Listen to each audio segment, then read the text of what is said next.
It's once again that time of year where we as a community put our heads together to try and figure out what exactly Konami will be cooking in the upcoming ban list.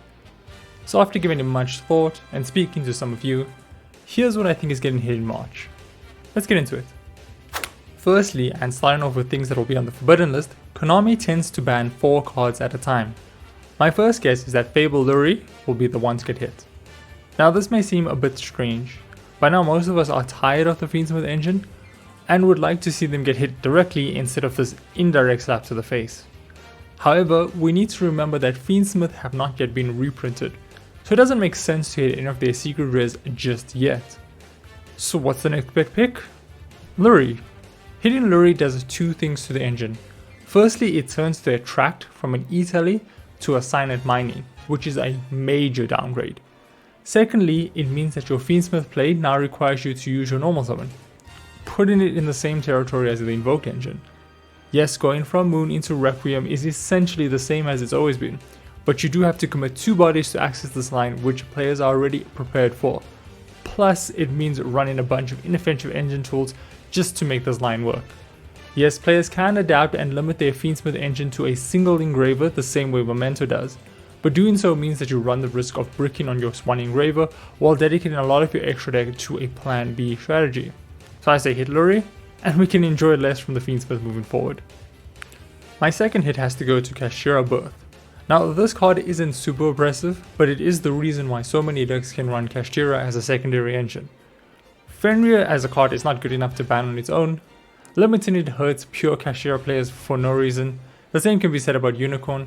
So instead, let's hit the card that allows the engine to put up multiple bodies onto the field and convert them into free extra deck material. Moving on, my third pick has to go to Nightmare Griffin. Unfortunately, Malice is getting out of hand, and giving them access to a one-sided skill train is a little ridiculous. I don't need to say anything more about this, it's just not a healthy card for a game, so it's time for it to go. Lastly, I think Deck Lockdown needs to be banned. It isn't seen a whole lot of play right now, but it feels sort of like how Summoner Limit did. It's usually lights out for your opponent if you can drop this post sighting and after having established a board, and I'm not for all auto win cards and I'm pretty sure you aren't either, so let's get rid of it now.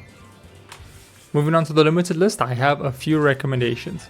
Firstly, I think both Bonfire and Ryzeal X need to be limited. Ryzeal is a problem, and the sooner we acknowledge that and check it, the better. Plus, it makes sense to do this now, with 7th Tachyon being released soon, and with Ryzeal getting new support in May. It doesn't buy us a lot of time, maybe like 6 weeks without Ryzeal, but until then we can enjoy a much deserved break from them. Next up, I feel like both Bestial Lubellion and Druid's Boom are due for a hit. Now, I know Bestials exist to check the most oppressive engine in the format, I'm looking at you, Fiendsmith, but they hurt the rogue decks too for no reason. But my biggest reason why I feel as though they should be limited is not because of this sort of checking that they do, but rather because they serve as extenders in Malice. That's the reason. Like, I don't know what else to tell you, but that deck does not need more extenders. It's just very difficult to deal with if you don't open exactly Lancia. It's kind of nuts. Speaking of Malice, I think Allure of Darkness also needs to be limited. It's a card I would not think would make its way back to the limited list, but I guess it's kind of crazy when a card is now turned into a way to draw not only 2, but also special summon a starter. It's way too good. Yeah, it's a 1.5 card combo, but sometimes even those need to be checked. Lastly, we should probably limit Wanted and Black Witch too. It sounds a little premature, right? Given that they aren't actually doing a whole lot. But with this list dedicated to getting rid of Fiendsmith, Azamina will be the next engine of choice. So I think we would like to avoid another one of these formats where everyone is just piling the same engine into every deck imaginable. So let's avoid that altogether and make a preemptive ban. Moving on to the semi-limited list, I think we can be a bit more creative. I think Cypher Gamma can come back without any issue. I know a lot of people have some issues with this card, but a lot of players are playing shotgun hand traps. I'm looking at you, the March Armies. So I feel as though the community could benefit from more ways to being able to deal with him. Plus, this shouldn't be an issue the way it was in the past because, Borla Savage Dragon is already banned, so they're not going to convert the 2 bodies into a negate. They may turn it into an Omega and rip a card from your opponent's hand, but I feel as though we're in a format where every deck has like at least 9 1-card starters, so it isn't too much of a problem. It just feels as though we can finally play the game again if we can get this back, and it is a bit risky 2 at 2 because you still have a high chance of drawing the vanilla. So yeah, I think he can come back. It's worth the risk. I don't think he can come back to 3, but 2 feels optimal. Next, Call by the Grave can come back as well.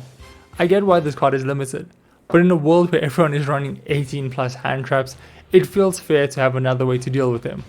Plus, when you consider that a lot of these hand traps that people play are actual traps, like cards like Impulse, it also is a bit of a double-edged sword because it can be a bit bricky if you open this and while your opponent has Imperm Impulse, like good luck to you.